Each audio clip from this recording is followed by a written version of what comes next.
Welcome to this new tutorial of data mining concepts and techniques series. So this is the part number 4.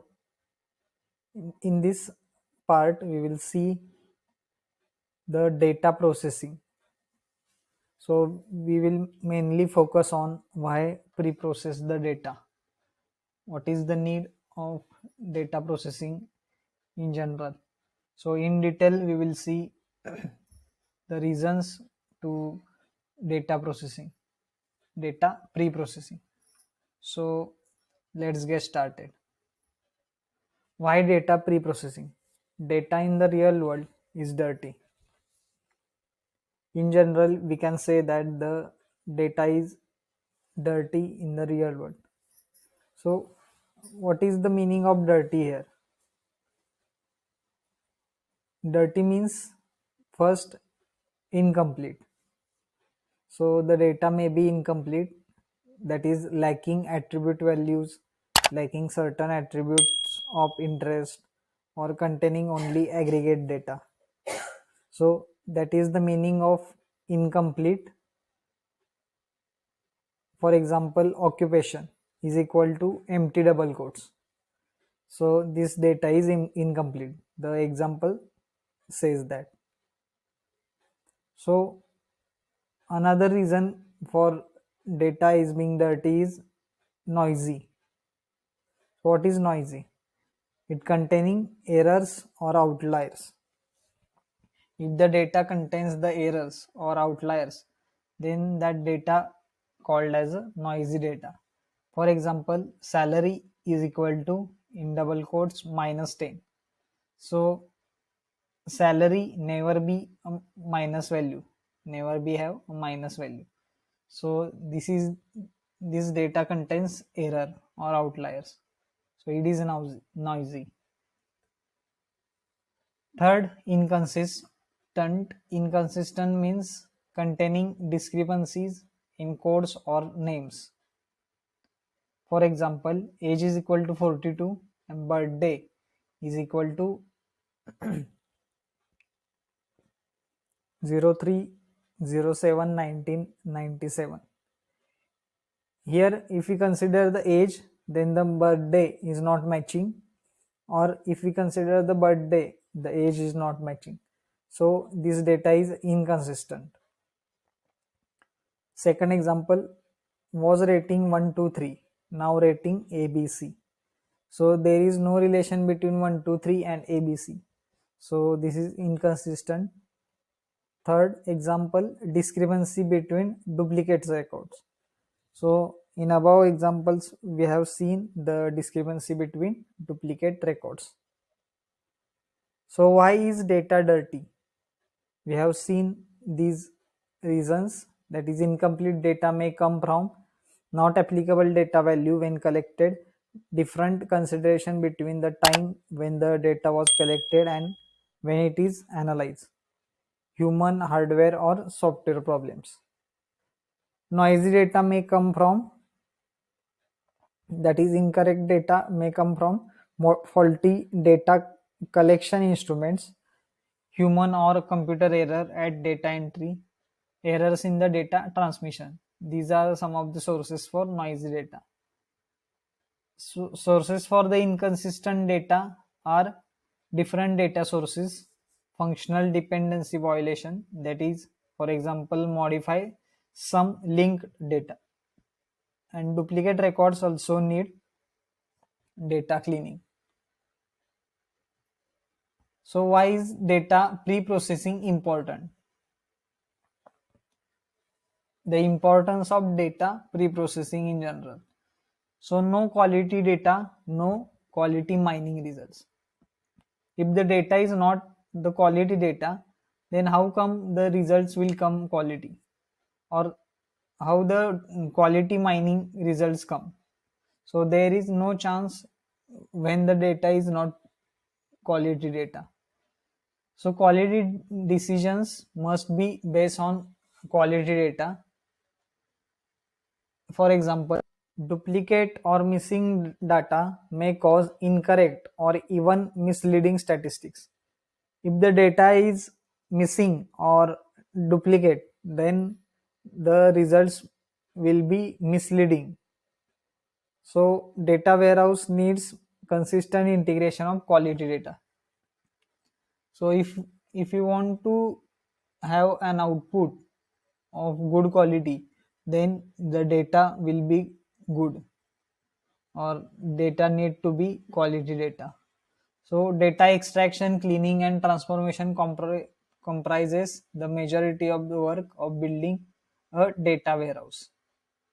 So data extraction, cleaning and transformation, these are the three steps for building a very good data warehouse. So next part is multidimensional measure of data quality. So how to measure the quality of data? So the data is quality or not. So how to measure the quality of the data or data quality? Well accepted multidimensional view.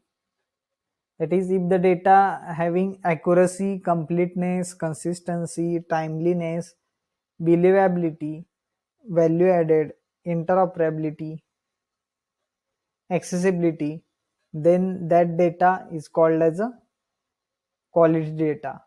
So these are the multidimensional measures of data quality, we can say. So what are the major tasks in data pre-processing? What are the steps in data pre-processing, we can say? So first step is data cleaning. So what is data cleaning? Fill in missing values, smoothie noisy data, identify or remove outliers, and resolve inconsistencies. This is called as a data cleaning. So basically what it does, it does the filling of missing values. So next is the next task or next step in the data pre-processing is data integration. So what is data integration? Integration of multiple databases, data cubes or files. You know that the multiple databases have different dimensions to it. So how to integrate these multiple dimensions or data cubes or files? This is called as a data integration. Third step in data preprocessing is data transformation. So what is data transformation basically? So the normalization and aggregation of data is called as a data transformation. Fourth task in data preprocessing is data reduction. So what is data reduction here? Obtains reduced representation in volume but produces the same or similar analytical results. So what does in the data reduction? It reduces the volume but the analytical results will be same. And the last task in major task in data preprocessing is data discrete, that is part of data reduction but with particular importance, especially for numerical data. If the numerical data is there, then it has the particular importance. So that is the last task in data preprocessing. So these are the major tasks in data preprocessing. So now we will see the forms of data preprocessing. You know, at the left side you will see the different major tasks in data preprocessing, that is data cleaning, data integration, data transformation and data reduction. So with example at the right side we have explained here the forms of the data preprocessing. So that is first is data cleaning, where at the left side here you will see the water to clean. So this is the dirty water, so we have to clean this water, and we will see here the soap suds on data.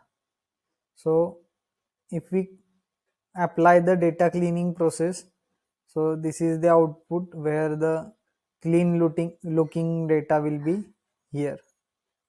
So this cleaning we need to have in data cleaning process. So next step is data integration, where the multiple databases from multiple resources are there which have the different schema or anything else. So in data integration, what we will do, we will have the same set of data, that is the metadata will be there, which has the same values, or we can say the same schema. So this data integration will be done in the second step. Then the data transformation, here you will see the values like -2, 32, 100, 59, 48. So what we will do in data transformation, we will normalize the data, so that is in two decimal points, that is -0.02. 32 is converted into 0.32 and 100 is converted into 1.00. So in this way we will normalize the data in two decimal points. So in last step, that is the data reduction, if you consider this example, then this will have the number of rows t1 t2 up to t2000, and number of columns a1 a2 up to a126. So this is the original data. In data reduction, what we will do, we will reduce the number of rows and columns. How we will reduce, we will just remove the duplicate values here. So after removing, there will be a row from t1 t2 up to t1456 to a1 a3 up to a115. So in this way we will reduce the data. So this is the process for data reduction. So these are the forms of data pre-processing. So this concludes the first part of data pre-processing, that is the why to pre-process the data. So in this way we have studied this part. So if you like this video, so just click on the like button, like, comment and share this video to your friends. If you are new to the channel, then please do subscribe to the channel for latest updates. Thank you for watching. Keep learning, keep watching. Jai Hind.